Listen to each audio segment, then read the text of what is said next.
ngopi.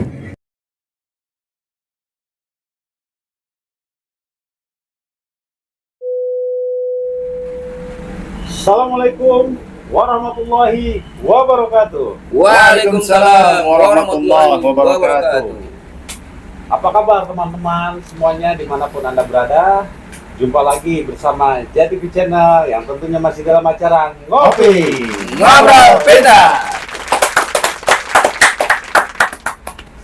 Seperti biasa teman-teman, kita bertiga di sini akan ngobrol-ngobrol. Ya tentunya moga aja obrolan kita ini dapat bermanfaat untuk teman-teman semua, khususnya buat kita bertiga ya. Amin. Ya umumnya buat teman-teman semua yang menyaksikan video kita, moga aja yang kita berdoakan ini untuk ke depan ini dapat bermanfaat. Amin. Sebelum memulai ya saya ingatkan dulu teman-teman semua untuk selalu mensupport channel kita. Ya tentunya dengan cara mensubscribe, like, share, dan komen. Silahkan sampaikan komentar apapun di setiap video yang kami tayangkan. Atau bisa melalui DM di akun Instagram kami yaitu JTV Channel.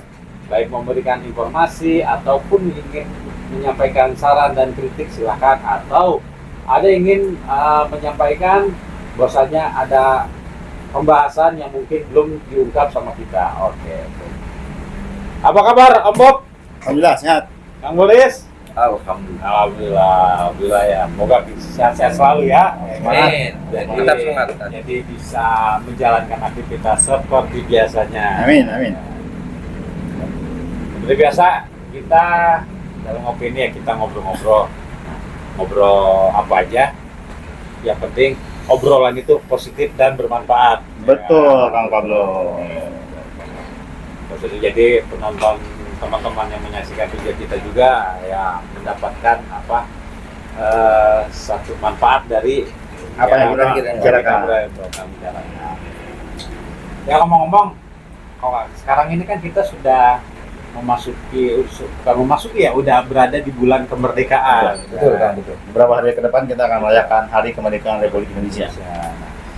Nah, tentunya kan kalau kita bicara kemerdekaan itu kan yang memiliki satu sejarah kan, satu catatan sejarah yang panjang. Tapi sebelum kita membahas mengenai masalah kemerdekaan itu, tentunya kan ada makna, ada perasaan tersendiri lah di dalam diri kita masing-masing. Nah, kalau tentunya kan di setiap kemerdekaan ada makna-makna sendiri ya.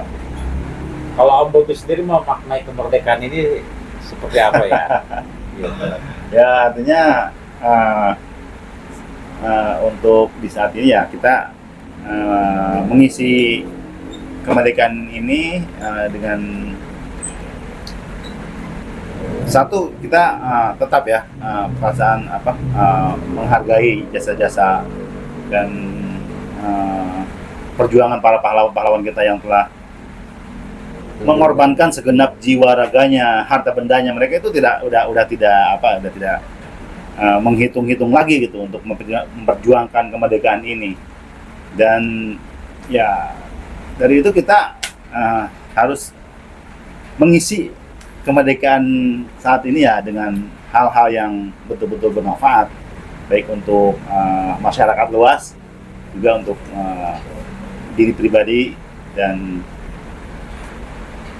ya sebisa mungkin kita lebih lagi membaca dan menggali baik itu sejarah-sejarah kemerdekaan bangsa ini maupun sejarah-sejarah pra kemerdekaan, karena untuk lebih kita memiliki rasa kecintaan kita terhadap sejarah, lebih menghargai jasa para pahlawan dengan kita mengetahui dari sisi-sisi perjuangan para pahlawan yang telah gugur maupun yang masih mungkin sekarang masih ada ya. Nah, pahlawan-pahlawan yang ketika itu turut berjuang di medan perang ketika waktu itu melawan Belanda dan melawan Jepang ketika itu. Karena kan memang ya kalau kita bicara kemerdekaan kan tentunya ada makna-makna tersendiri ya dalam kita memaknai ya hari kemerdekaan ya negara kita ini kan. Gitu kan. Seperti yang disampaikan Om Bobi kan memang intinya adalah bagaimana kita memaknai kemerdekaan ini dengan kita meresapi, dengan kita menghayati dan merenungi apa yang terjadi pada masa lalu itu kan. Betul kan.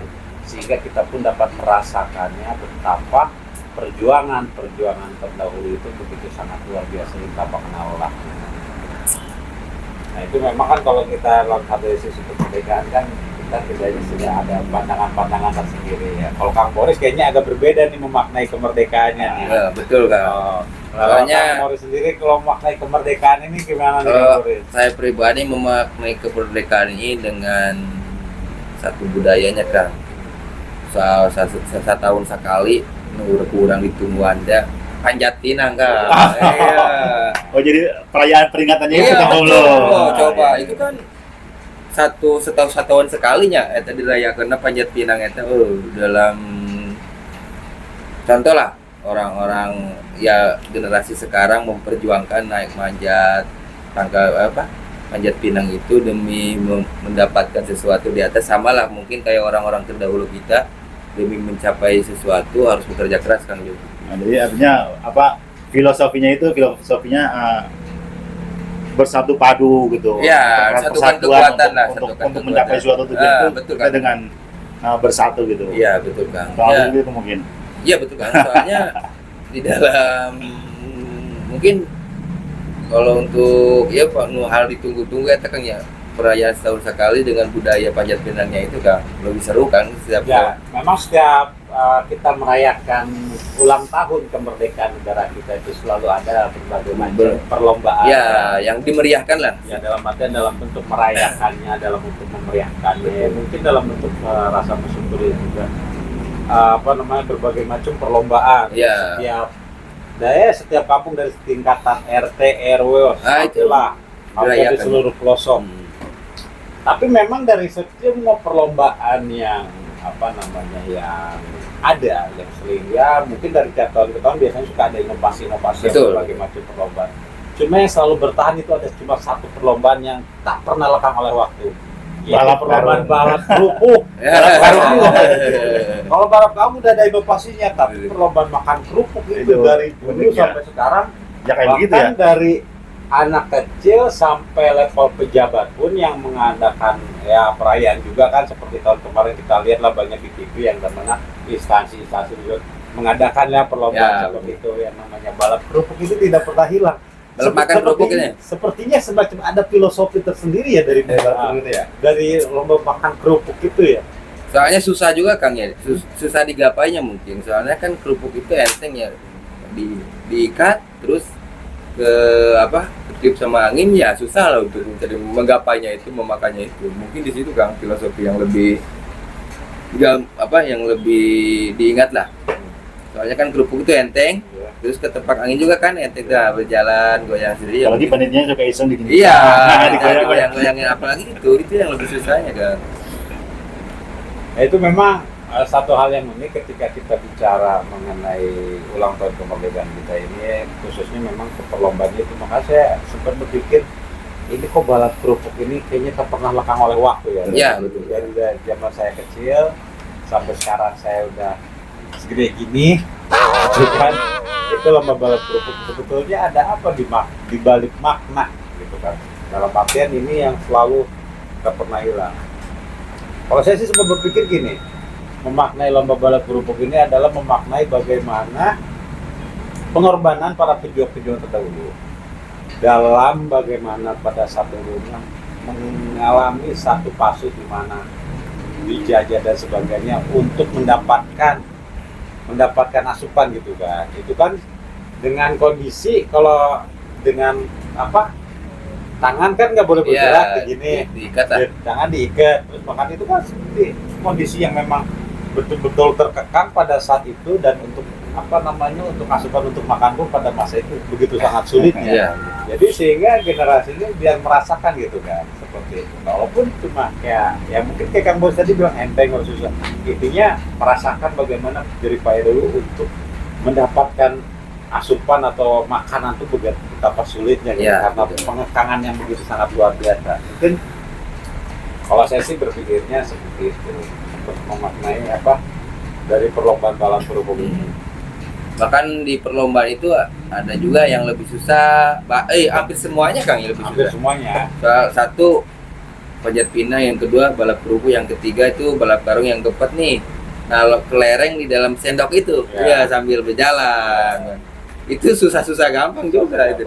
Ya, ya memang kan begitu banyak sekali perlombaan-perlombaan. Ya, memang kan sudah ada inovasi-inovasi Ya, lah, betul. berbagai macam. Tapi itulah sebagai bentuk untuk memeriahkan dan merayakan ulang tahun kemerdekaan negara kita Ya, itu betul. dengan sebagai bentuk itu, sehingga masyarakat di kampung tersebut dari tiap RT pun bersatu padu ya. Jadi secara tidak sadar terbentuk rasa persatuannya kan Nah seperti itu dia. Kalau menurut saya sih secara filosofinya itu jarang yang menyadari ke arah sana ya. Ya, betul. Artinya di ajang peringatan 17-an ini biasanya ya semua orang berkumpul, mungkin jadi suatu ajang silaturahmi setahun sekali selain Lebaran ya. Selain Lebaran orang-orang betul-betul berkumpul di kampungnya masing-masing gitu, memperingati hari kemerdekaan itu dengan cara mengadakan berbagai macam perlombaan. Ya. Terutama kalau kita melihat anak-anak kita yang sedang berlomba itu kan ada suatu ya kebanggaan tersendiri ketika mereka mendapatkan juara dan sebagainya. Pokoknya ada kemeriahan, dan itu dijadikan satu momen yang momen untuk berkumpul gitu, karena Betul. tidak setiap hari atau ya tidak setiap bulan bahkan ya bisa ada perkumpulan di satu kampung secara bersama-sama, mungkin ya secara bersama-sama berkumpul di hari itu, bertemu satu sama lain. Itu satu momen yang luar biasa itu, jarang terjadi. Bahkan kan di setiap pedesaan kan selalu dimeriahkan, bahkan desa tetangga sama desa tetangga ini selalu berlomba-lomba siapa yang paling meriah merayakannya itu, karena mungkin dia dapat penghargaan dari atasannya itu, Kang ya. Setiap desa akan memperiahkan perayaan merdeka ininya, makanya selalu lebih seru di kampung-kampung ya, banyak karena banyak perlombaan, Kang. Ada Ya karena selain itu ya di kampung itu mungkin adanya tempat untuk merayakan itu. ya, betul. Karena di kota-kota kan udah Udah jarang, susah kan, ya, udah jarang udah. lapangan-lapangan untuk. Jadi ya terkadang ada yang memperingati dan membuat kegiatan lombanya itu di jalanan gitu, di tengah-tengah jalan. betul, di tengah jalan. Ya, Itu kalau- seadanya lah ya, karena memang mungkin tempat yang tersedia seperti itu ya. Jadi ya tapi tetap semangat untuk merayakan itu tetap ada gitu. Ya, alhamdulillah memang dari setiap tahunnya itu namanya merayakan yang disebut merayakan 17-an itu ya, merayakan 17 Agustus itu, ulang tahun kemerdekaan itu memang tidak pernah luntur dan tidak pernah kendur ya. Betul. Terkecuali 2 tahun kemarin ya, karena ada Ya, ya, COVID, ada karena ada adanya. COVID. Nah, karena ada COVID memang agak terkendala. Nah, setelah itu ya mungkin apalagi di tahun sekarang ini mungkin akan begitu sangat meriah sekali ya. Betul. Mungkin di setiap RT, setiap kampus yang mana sekarang sangat meriah sekali. Nah, itulah memang sebagai bentuk rasa syukur, rasa bangga yang dilakukan oleh kita sebagai generasi ya, Betul. dalam bentuk bagaimana perjuangan orang-orang terdahulu. Tapi memang ya bicara kemerdekaan juga, Om Bob sama Kang Boris. Di Bogor ini kan Bogor ini juga ya bisa dikatakan kota yang bersejarah juga. Gitu, Pak. Sangat bersejarah. Tidak lepas juga selain memang kalau Bogor kan memang kalau bicara Bogor ini kan terkadang maksudnya orang tuh identiknya dengan satu kerajaan yang besar yaitu Pajajaran. Tapi di balik itu ada jejak-jejak maksudnya sejarah panjang juga ya dari Ya, masa betul. penjajahan kemerdekaan itu ya. Ya, terbukti di Bogor ini banyak sekali ya ditemukan makam-makam para pahlawan, seperti di makam pahlawan Brede sana, atau yang di makam pahlawan yang di Ciampea ya? Ciampea sana juga ada. Tapi kan banyak sekali tokoh-tokoh pejuang kemerdekaan yang ketika itu memang mungkin melakukan perlawanan terhadap penjajahan itu memang di sekitaran Bogor, atau ya artinya ya banyak. Iya, memang kalau untuk bicara Bogor itu kan memang apalagi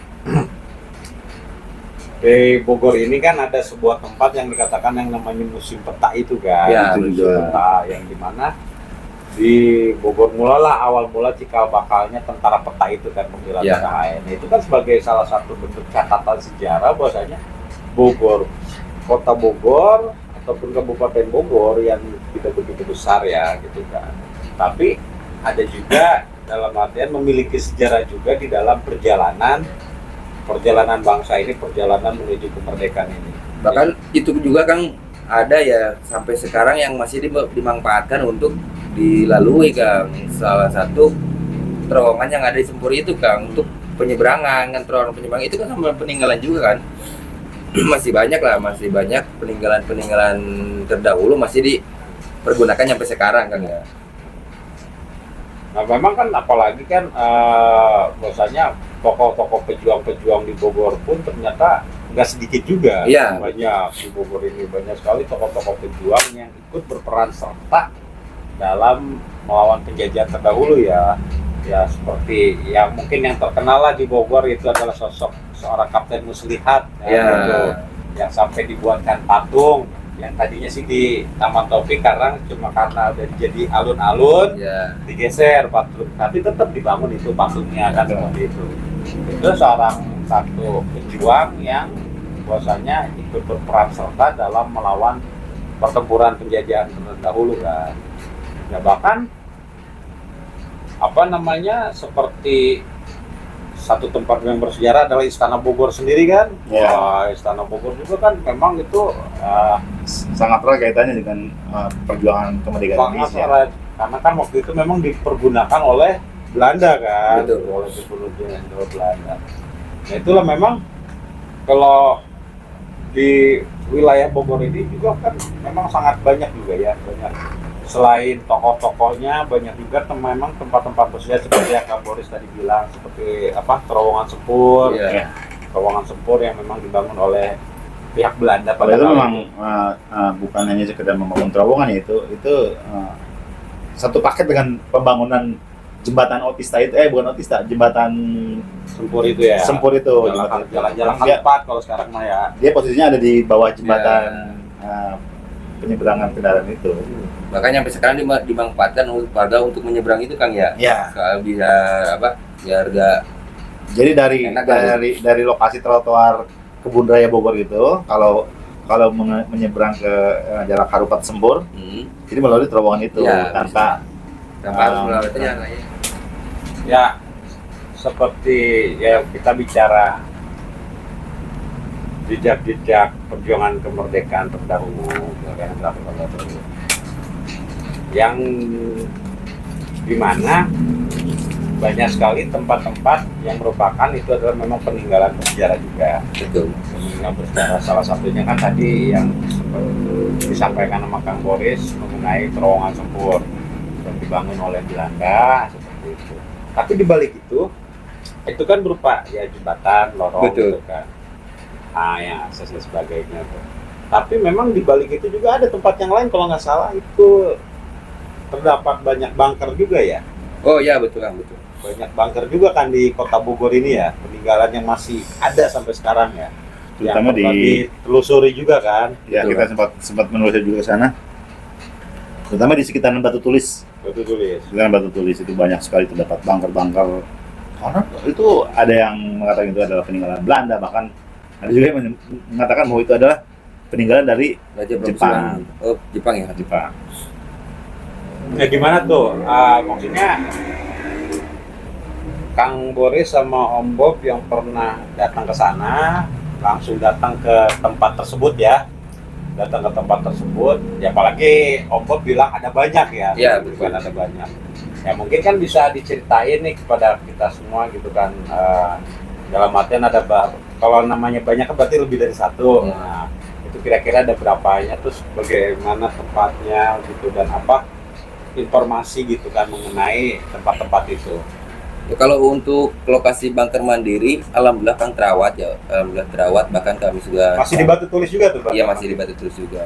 Kami sempat ke situ, bahkan kami di situ katanya ada 3 bunker ya Kang ya, kalau nggak salah ada 3 bunker, cuman yang satu bunkernya udah roboh lah, yang 2 masih utuh. Bahkan kami sempat masuk Kang, sempat masuk melihat-lihat, ya apa namanya, emang bunker masih utuh Kang, masih utuh, Utuh ya? masih kuat lah, masih Kuat. untuk layak dimasuki. Bahkan kami juga kan masuk ke situ. Nah, untuk mungkin dulu makanya dibilang bunker itu ya kalau kata sang juru bicara sejajar dengan benteng ya Kang ya. Ya. Kalau saya mah katanya benteng, soalnya untuk memantau, mungkin untuk memantau kan lubang-lubangnya itu untuk menaruh senjata mungkin. Jadi sebetulnya lebih tepatnya benteng kan? Iya, kata sang juru bicara yang ada di bunker Mandiri itu. Kalau saya sih melihat itu lebih ke menara pantau ya. Iya, mantap. Menara pantau.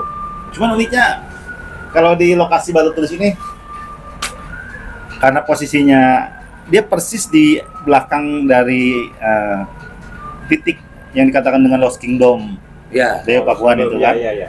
Nah, di situ ada makam dari Mbah Dalem. Yang Mbah Dalem itu. Jadi persis di belakang dari komplek pemakaman Mbah Dalem itu terdapat Bunker-bunker itu. ada beberapa bunker, di antaranya ada yang persis di belakang itu ada 3 bunker yang disebut dengan bunker Mandiri.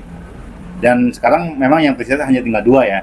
Yang satu sudah hancur dan entah kenapa. Terus ada juga yang ke arah sebelah sananya itu ada yang disebut dengan bunker Gumati. Itu pun masih bisa dikatakan utuh kondisinya.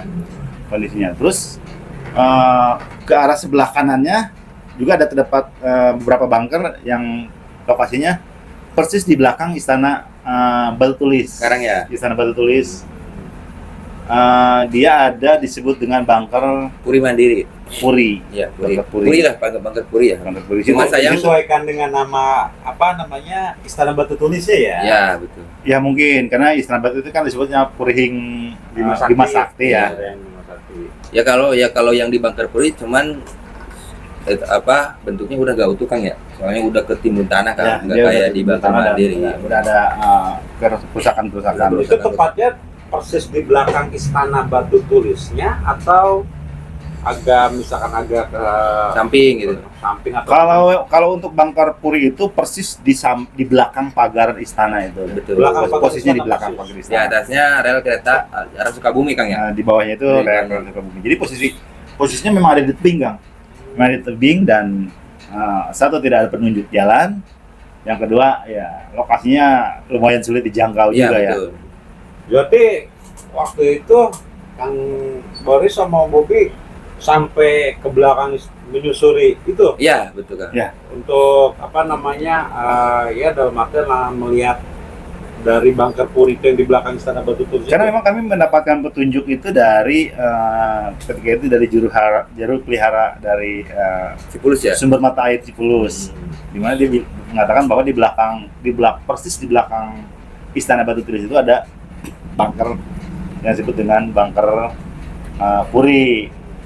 Tapi ketika kami mencari, memang ketika itu kondisinya luar biasa karena apa ya disebut balak lah gitu ya. Banyak sekali rumput-rumput yang tinggi gitu. Ya, kami merasa khawatir juga ya ketika itu kita melakukan pendataan ke sana karena kondisi jalannya ya sangat-sangat ya saya mengatakan sih mengerikan, Memprihatinkan lah. ngeri adanya binatang-binatang Ular. itu kan rumputnya itu sangat-sangat tinggi. Tapi entah sekarang apa mungkin udah dibersihkan atau belum, dan ketika kami ke sana memang kami tidak bertemu dengan juru pelihara di sana. Yang pasti berarti di kawasan Batu Tulis itu memang terdapat beberapa bunker yang saat ini masih ada ya, masih Betul. sisa ya. Nah itu seakan-akan jadi memang kawasan kawasan Batu Tulis khususnya pada kali itu berarti vital juga dengan adanya bunker-bunker atau benteng seperti Itu yang saya pandang unik itu begitu. Karena posisi dari bunker-bunker ini mengelilingi kawasan yang disebut dengan Lost Kingdom itu seperti apa ya? Dia seperti Melingkar lah Kang. membentuk letter U yang semuanya menghadap ke arah membelakangi saling ada di posisi membelakangi kawasan katakanlah Mbah Dalem ya, kawasan itu. Jadi mengarahnya ke arah stasiun, Sungai Cisadane itu ya. Cisadane itu. Semuanya mengarah ke arah Sungai Cisadane. mungkin ya dari arah sana lah disenyalir banyaknya apa gangguan-gangguan musik ketika itu mungkin ya menurut mereka. Berarti bisa dimungkinkan pada kala itu tujuan pembuatannya itu untuk memantau bila mana ada kedatangan musuh dari arah ke Sungai Cipaku sana Ya, dari arah Cipaku sana yang ataupun melalui dari Sungai Cisadane. Betul. Betul. Karena kan kita nggak tahu juga pada kala itu apakah memang rel kereta udah ada apa belumnya kan. Iya, betul.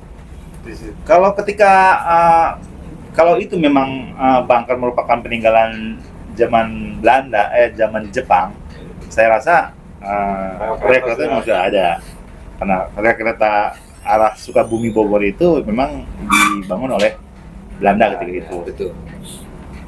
Ya jadi memang untuk ya bisa dimungkinkan adalah selain untuk mengamati apakah ada serangan atau dari Sungai Cisadane atau dari Cipaku, termasuk juga dari kereta mungkin ya, dari jalur kereta itu ya. Nah, itu memang terlibat dalam artian terdapat dua versi berarti kan seperti itu. Apakah ini memang jejak peninggalan Belanda atau Jepang ya? Berdasarkan informasi di sana. Betul. Gitu ya. Kalau saya sih ya melihat kalau melihat dari posisi Bangker-Bangker itu memang mereka seperti melindungi apa stasiun Batu Tulis di situ, atau melindungi sesuatu yang ada di belakang dari Bangker itu. Ya, betul. Yang di mana di situ ada prasasti Batu Tulis, ada makam dari Mbah Dalem, dan entah ada apa ketika Bangker dibangun untuk melindungi apa ketika itu. Ya, kita nggak tahu juga ya. Iya. Memang kan kalau untuk di Kota Bogor ini kan memang Bangker itu atau benteng ini atau pos pantau ini yang masih ada sampai sekarang berarti hanya di situ ya. Kalau di sekitaran Batu Tulis, Museum gitu ya. Ya. Tapi kan untuk di Bogor Barat masih ada kan yang berdekatan dengan Museum Pasir Angin itu, sama juga kan itu. Di Museum Pasir Angin itu. Iya. Museum Pasir Angin, dan ada satu lagi di daerah Puncak Pasana. Iya, benar. Di Puncak Pasana juga tidak jauh dari Tapi kawasan. maksudnya dari bentuknya sama itu dengan yang di Batu Tulis. Iya, sama kayak Menara sama. Pantau itu. Sama ya. Bentuknya sama. Kalau Dan ukurannya pun bisa dikatakan sama. Sama ya. Ukurannya sama. Satu ukurannya.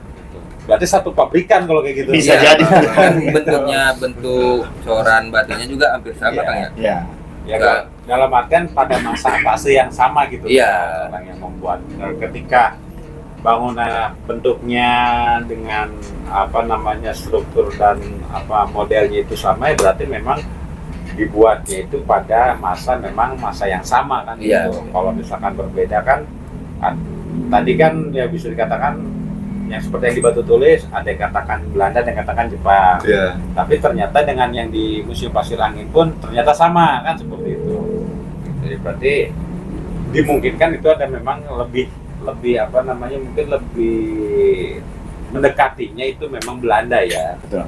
Gitu dibanding dibanding Jepang yang buat itu ya. Memang kalau untuk berkunjung ke sana, kalau untuk Bangker Mandiri itu relatif mudah ya. Dan di sana ada juga ditemui oleh sang juru pelihara yang tempat tinggalnya tidak jauh dari lokasi Bangker itu. Nah mungkin ada kisah atau cerita apa dari sang juru pelihara yang didapat pada saat itu, mungkin ada informasi bagaimana kisah dan sebagainya. Ya memang kalau menurut juru pelihara itu adalah merupakan Bangker peninggalan dari tentara Jepang. Oh, tentara Jepang. Juru pelihara. Tapi berbeda dengan juru pelihara yang mengatakan yang di Bangker yang di Pasir Angin itu kan menurut dia kan bukan peninggalan dari Jepang kan, kalau nggak salah dia itu adalah peninggalan dari Belanda kan. Ya. Nah, tapi kalau untuk yang di Batu Tulis itu dia teranginnya apakah ini untuk memang pos pantau, untuk memang Bangker atau untuk benteng atau apa dia waktu dia menyampaikan itulah. Ya memang secara garis besarnya beliau menyampaikan bahwa itu adalah memang merupakan satu tempat ya katakanlah pos pantau ya. Pos pantau. Pos pantau untuk memantau laju apa Kereta ya. intinya stasiun Batu Tulis itu gitu. Jadi mengamankan aset vital berarti. Nah, Iya. itu. Jadi untuk memantau kalau istilahnya hasil bumi yang sering lewat kan yang Yang sering diangkut dibawa dari- yang diangkut dari Sukabumi mungkin yang ke Bogor. Yang terutama mantau yang Ya, berarti bisa dikatakan ya memang pada kala itu stasiun Batu Tulis itu memang merupakan sangat vital sekali ya. Betul. Jangan sampai jadi kuasai mungkin kan pada saat itu sama baik itu apa namanya rumah museumnya atau apanya kan seperti itu. Berbeda mungkin dengan yang di Pasir Angin ya. Pasir Angin. Kalau yang di Pasir Angin pos pantau juga berarti kan. Ini pos pantau. Nah, kalau yang di Batu Tulis sudah jelas kan mungkin kategorinya dimungkinkan itu mengamankan aset vital yaitu stasiun Batu Tulis. Nah, kalau yang di Pasir Angin Kalau saya sih melihat ada kesamaan dari tujuan pembuatan bunker ini, di mana bunker-bunker yang ada di Batu Tulis itu di situ banyak ditemukannya peninggalan-peninggalan dari sisa-sisa kerajaan dari Pajajaran. Dan kalau untuk bunker yang di Pasir Angin itu, di lokasi itu banyak ditemukan peninggalan-peninggalan artefak-artefak dari peninggalan dari kerajaan Tarumanagara.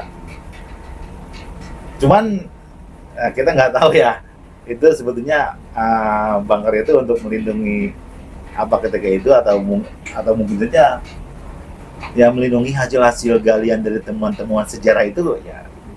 Tidak menutup kemungkinan juga kan seperti itu. Karena di lokasi bunker di Pasir Angin juga itu banyak sekali Kang ditemukan artefak peninggalan dari kerajaan Tarumanagara itu kan. jadi analisisnya itu dimungkinkan bahwasannya bunker ini fungsinya itu selain memang untuk yang menjaga keamanan di wilayah sekitarnya, tapi juga bisa juga adalah bagaimana untuk mengamankan peninggalan-peninggalan kerajaan terdahulu yang mungkin memiliki nilai tersendiri bagi mereka. Atau mengamankan eksploitasi peninggalan-peninggalan yang ada di situ. Nah, ya bisa jadi ya seperti itu ya. Seperti itu, karena posisinya sama. posisi sama ya. Banyak ditemukan itu di lokasi ya bunker itu dibuat. Nah, itu ya syukurnya memang ini sampai sekarang ini masih ada dan masih tetap dijaga, ada juru peliharanya ya seperti itu.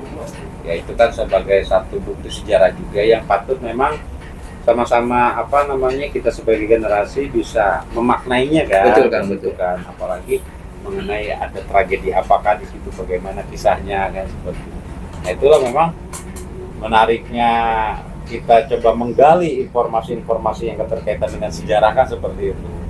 Ya bahkan ya selain bunker juga kan ada yang apa namanya yang masih sekarang ada tuh, cuma mungkin udah agak kurang ya terawat. Tugu Lonceng itu ya. Ya betul kan. Ya, ada. Tugu Lonceng yang berada di Cilebut itu kan untuk dulunya kan untuk memantau setiap pekerja kan. Kalau fungsi dari Tugu Lonceng itu baik itu yang ada di dekat stasiun Cilebut sana atau yang ada di sekitaran dermaga. Oh dermaga sini juga ada. Kan? Ya. Dermaga Bogor Barat ini itu menurut yang saya baca itu fungsinya sama yaitu untuk mengumpulkan para pekerja kayak itu.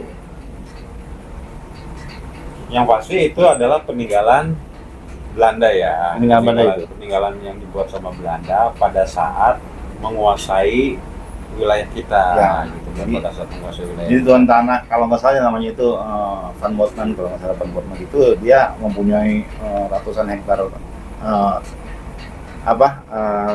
Ribuan mungkin ya. ribuan hektar perkebunan yang ada di sekitaran Bogor ini. Bogor sini dan memiliki ribuan pekerja juga, dan itulah fungsi dari Tugu Lonceng itu. Salah satunya itu untuk menandai Mengumpulkan mungkin pekerja, mengumpulkan tanda masuk Mas, iya. jam kerja dan sebagainya lah seperti macam itu. Tanda istirahat jam kerja mungkin digunakan seperti itu. Memang kondisinya kalau yang di Cilebut ini memang nyaris hancur ya, Iya, kondisinya udah tinggal sisa-sisanya aja. Tapi kalau yang di dermaga ini cenderung masih utuh, Kang. Kalau Hanya loncengnya sudah tidak ada. memang kalau dari struktur bangunan memang lebih bagus yang di dermaga dibanding yang di Cilepur. Cuma memang loncengnya sudah Tidak ada. nggak tahu loncengnya kemana kan seperti itu. Nah itu memang ya itu adalah merupakan peninggalan Belanda pada kala menguasai wilayah kita pada saat kita dijajah. Nah itu yang memang patut kita kita kenang, dan generasi setelah kita patut ya wajib untuk mengetahuinya kan. Betul. Bagaimana ternyata ya Bogor pun masuk dalam kawasan yang sangat vital juga pada masa penjajahan yang dikuasai sama Belanda ataupun Jepang. Betul. Nah itu sebagai buktinya ya banyak sekali tempat-tempat bersejarahnya itu. Itu selain bangunan-bangunan yang masih berdiri seperti Istana Bogor, Gedung Balai Kota, Stasiun itu kan itu memang bangunan-bangunan yang dibuat sama Belanda di pada kala itu. Tetapi di balik itu kan yang namanya cerita yang begitu memenuhi perjuangannya kan seperti Bangker tadi, Tugu Lojeng tadi kan seperti itu. Nah, itu bagaimana kita coba bisa menerjemahkan dari kisah perjuangan waktu dahulu. Ya soalnya berarti kan memang Bogor itu Syarat dengan peninggalan-peninggalan ya, sejarah. Ya. maksudnya ya kota bersejarah juga ya. Betul. Gitu. Walaupun bukan kota pahlawan, tapi kota sangat bersejarah juga. Sangat bersejarah juga. Apalagi kan seperti yang di Batu Tulis itu ada Taman Makam Pahlawan itu kan. Betul. Taman Makam Pahlawan Redet. Taman Makam Pahlawan Redet yang dulunya lapangan bola, ada juga main bola, alhasil dijadikan memang itu adalah termasuk makamnya dari Kapten Muslihat ya, dengan Mayor Hawking ya. Betul, Mayor Hawking dimakamkan di Redet itu. Nah, itu memang sebagai bentuk peninggalan ya, bahwasanya ya memang Bogor juga ya kota perjuangan juga ya, gitu ya. Selain dulunya terdapat satu kerajaan yang begitu termasyhur, gitu ya. Kembali gitu setelah kerajaan tidak ada pun masih tetap namanya sejarah itu tidak pernah lepas dari itu. Ya. Baik teman-teman, tidak terasa obrolan kami dalam kita menyambut Hari Raya Kemerdekaan kita, bagaimana coba kita mengenang perjuangan dan perjalanan sejarah khususnya yang berada di wilayah Bogor ini gitu. Nah itu adalah bagaimana kita untuk mengingat kembali bahwasanya pejuang-pejuang terdahulu dalam memperebut kemerdekaan itu tidak begitu mudah, dan bahwasanya ini dan bukti-bukti peninggalan bersejarahnya itu hingga saat ini masih ada dan tetap terjaga. Nah itu bagaimana kita harus mengetahuinya dan kita bisa memaknainya tersendiri. Semoga aja obrolan yang kita bertiga ini ya dapat bermanfaat untuk teman-teman semua, dan kita bisa lebih memaknainya lagi dalam menuju melangkah kita ke depannya untuk bisa lebih baik lagi. Walaupun bagaimana juga kita sudah sepatutnya untuk bisa memperdalam dan menggali informasi perjalanan terdahulu yang tentunya akan dapat bermanfaat untuk di generasi yang akan datang. Baik, pemirsa, saya ingatkan kembali untuk selalu support channel kita ya. Betul. Ya, tentunya dengan cara mensubscribe, bagi yang belum mensubscribe, like, share, dan komen. Silakan sampaikan komentar di setiap video yang kami tayangkan, atau bisa melalui DM di akun Instagram kami yaitu JTV Channel. Silakan bagi yang mau menyampaikan saran, kritik, ataupun mau berbagi informasi mengenai ada hal-hal yang terkait dengan sejarah yang ingin kita bahas, ingin kita urus, atau yang ingin kita telusuri, silakan melalui DM di akun Instagram kami. Lebih kurangnya kami mohon maaf. Sekian dari kami. Wassalamualaikum warahmatullahi wabarakatuh. Waalaikumsalam warahmatullahi wabarakatuh.